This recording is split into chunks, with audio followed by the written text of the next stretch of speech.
det går ret hurtigt over. Ikke også lige så snart hun har mærket, at den ikke er sprængfarlig nede under hende. Så. Nej, det er jo en sød og rar hest, ikke også? Altså, man kan godt mærke, at den er ude af form, ikke også?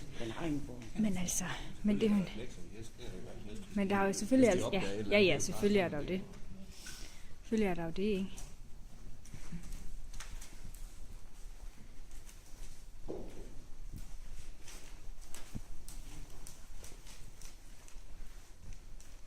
Hvad er følelsen, når du rider selv?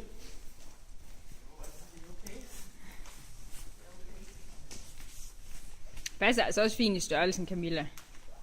Ja, det er altså ikke slemt.